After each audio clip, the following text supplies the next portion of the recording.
All of us have been to libraries and viewed the rows and rows of books arranged for our perusal. This systematic arrangement is derived from a given system of classification of books. Classification, which means the arrangement of books in a systematic way.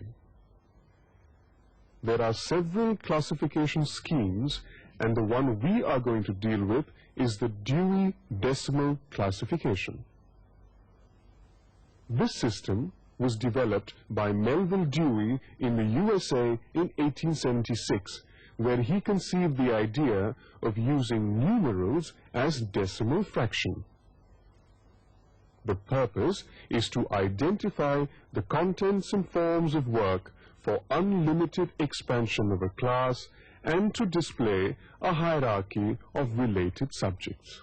The first edition of Dewey Decimal Classification appeared in 1876 as a 44-page pamphlet meant primarily for use in the Amherst College Library, where he was working as an assistant librarian. It is now in its 19th edition, and the 20th edition is due for publication. You have to study the 19th edition of Dewey Decimal Classification. It is in 3 volumes. Volume 1 consists of an introduction and 7 tables. Volume 2 is schedules, and the 3rd is an index volume. For the present, we will deal only with the first 2 volumes.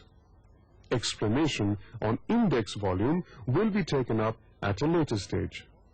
Volume 1 has an elaborate introduction which explains the method of coining Dewey numbers.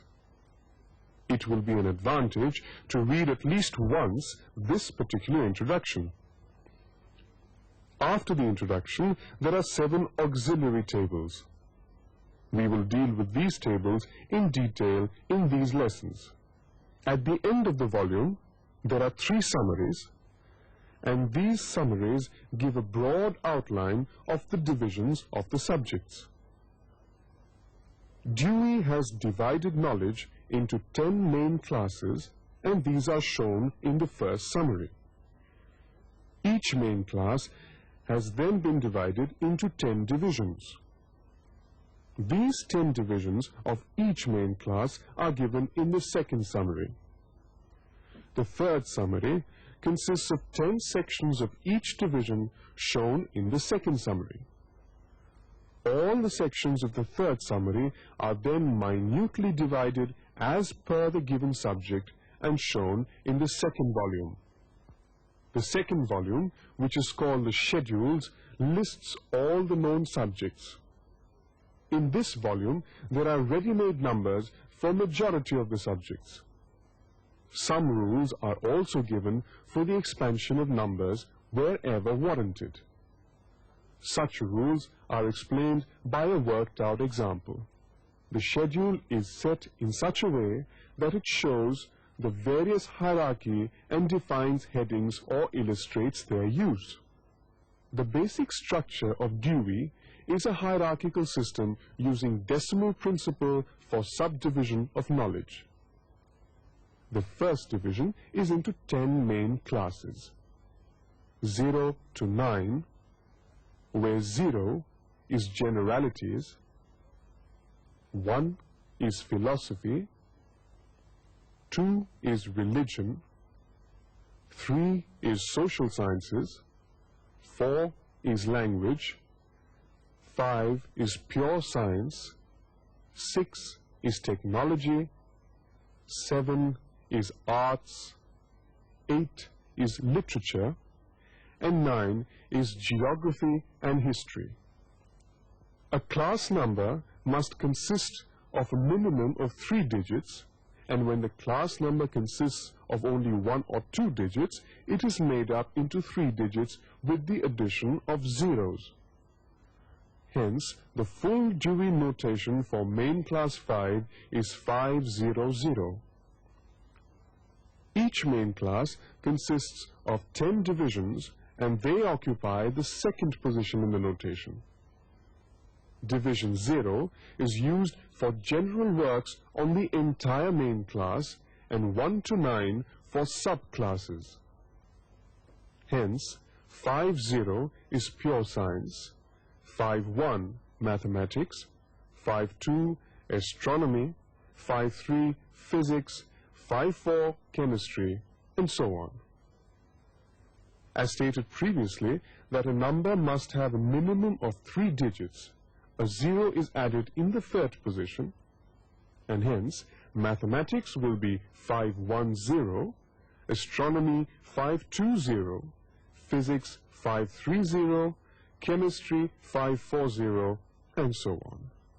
Each division has, or is at least capable of having 10 sections. The section number occupies the third position in the notation. In these notations, 0 in the third position signifies general works on the entire division, and 1 to 9 are used for subclasses.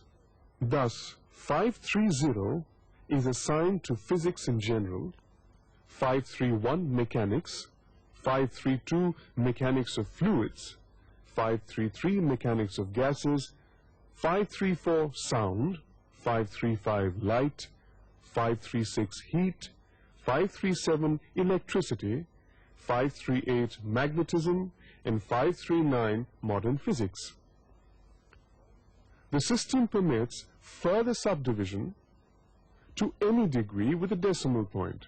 For example, 535.1 is theories of light, 535.2 physical optics, 535.22 intensity of visible light, 535.3 transmission of light, 535.4 dispersion of light, and so on. Each document that is received in the library is to be assigned a class number. Assigning a number depends on the specificity of the subject concerned. The question then arises as to how one would know about the specific subject of the book. The classifier must know exactly what is the subject of the book, what point of view is expressed, and how the subject is treated. Discovering this is not always an easy process.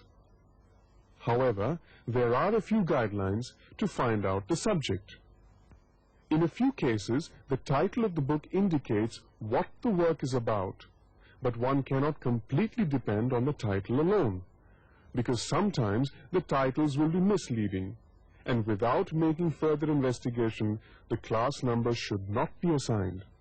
The table of contents is usually a good guide to the subject matter. The different chapters give an indication of the coverage of the subject matter of the book. If you are unable to find the specific subject of the book through the content page, the next course is to check chapter headings or marginal notes, which may give some clue towards the subject of the book. Usually, new books have a jacket in which the publishers give some description about the book and write a short sketch on the author, describing the author's expertise on the subject on which he has written the book. However, this usually being the publisher's assessment, it cannot be completely depended upon. Another method is to scan the preface, in which the author spells out his point of view of the subject. Sometimes the foreword and introduction are also helpful to trace the subject. If all the above stated sources prove unsatisfactory, a careful examination of the text may become necessary.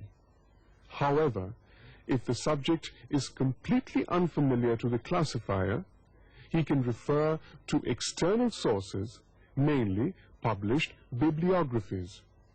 In case all the above steps to trace the subject fail, the last resort is to go to the subject experts who may be in a position to give a description of the subject. There are some other pitfalls to assign the class number. Some works may cover 2 or more subjects, either considered separately or in their relationship. There are also cases where books deal with 2 or more aspects of 1 or more subjects. Example, a book may deal with the production, marketing, management, or even the technology of a product. In the classification schemes, they may be listed at different places. Hence, it is important for the classifier to note the current trend towards interdisciplinary studies in depth. To assign correct numbers, the classifier must analyze each work carefully, understand the viewpoint of the author, find the depth and form of the subject, and only then trace the appropriate number from the schedule. Now we present some basic rules for selection of class number. Approach. Once the specific subject is determined, the classifier is ready to class it or place it within the system of classification schedules. To assign a number or to trace a number from the schedules, there are 2 basic approaches. One direct through the schedules and the other through the index. There is a tendency to trace the number through the index. A beginner to the system of classification should never depend on the index. This approach delays the process of becoming acquainted with the system. In the direct approach, the classifier must first determine as to which of the 10 main classes the work on hand falls. Having found the main class, the next stage is to determine the divisions and subdivisions until you have come to the most specific number. There may be cases where the terminology may differ or may only be an approximation to the notation given in the schedules.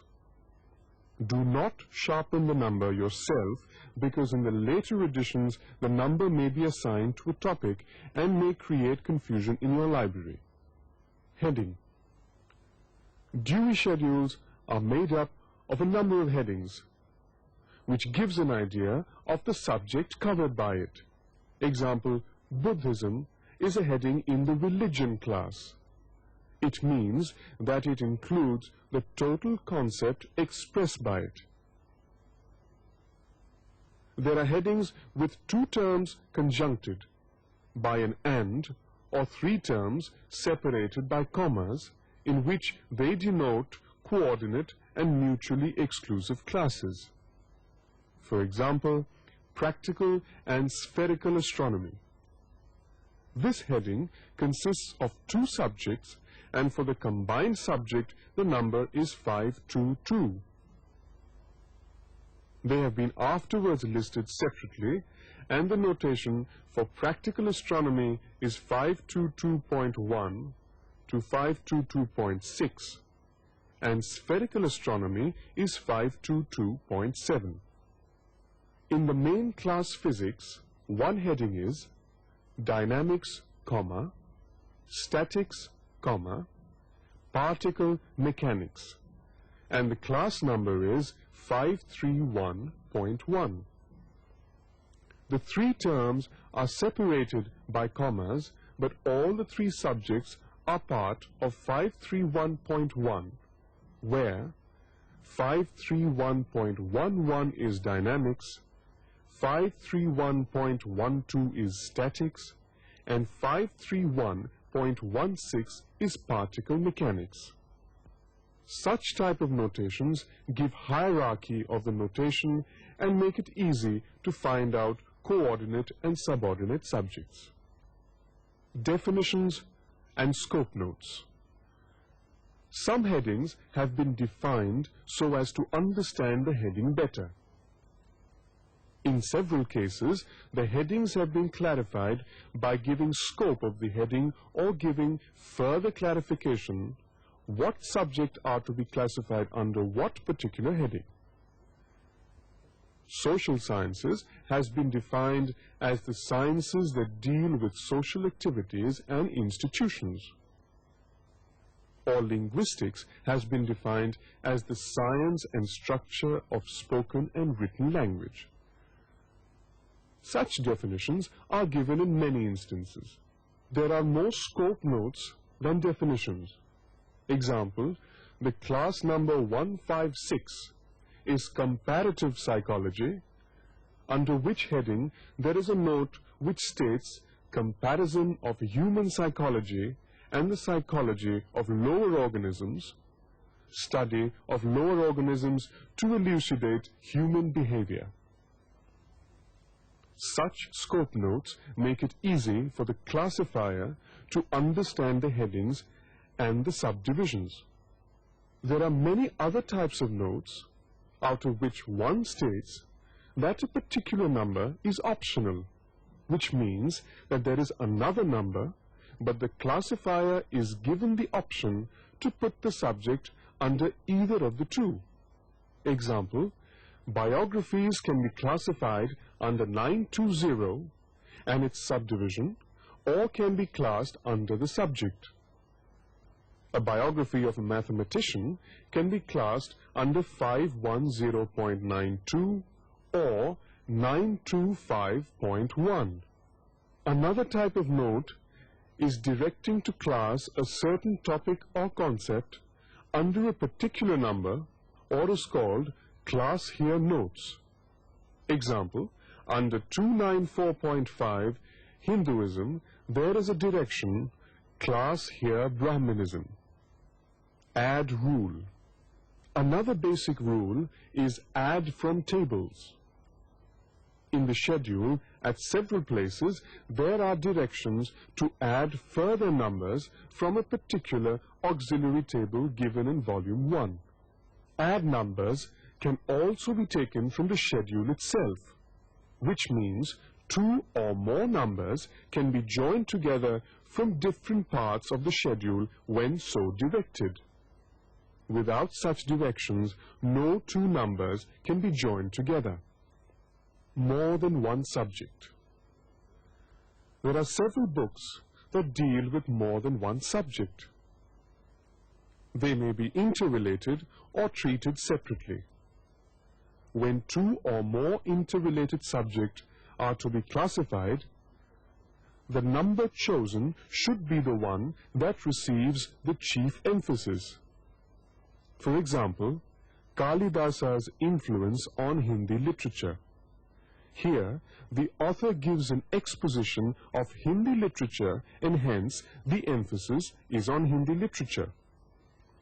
The basic number then will be Hindi literature. A work dealing with two or more subjects and is not interrelated should be placed under the subject which is more emphasized. Example, a book dealing with child psychology and adult psychology. You have to choose only one subject which is dealt in more detail. If one is not able to make out which subject is more emphasized, he should class the subject which comes first in the schedule.